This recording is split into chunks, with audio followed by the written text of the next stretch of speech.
May mga sugat na maaaring di nakikita.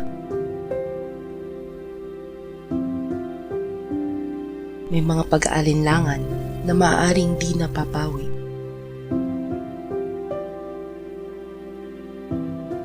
May mga sugat na nananatiling sariwa.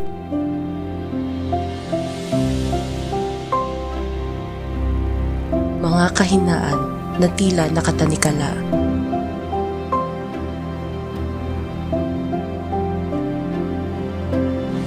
Subalit ang lahat ay pinaghihilom ng tunay na pananampalataya.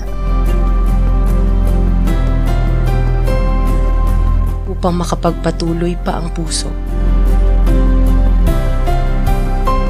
Upang higit pang tumalas ang isip at pumayapa ang damdamin. At kung mag-iwan man sa buhay natin ng mapait na alaala, magtiwala tayo sa plano ng Ama. Manaig sa atin ang matibay na pag-asa. Dahil sa ating kahinaan, mahahayag ang lakas ng Diyos na makapangyarihan sa lahat.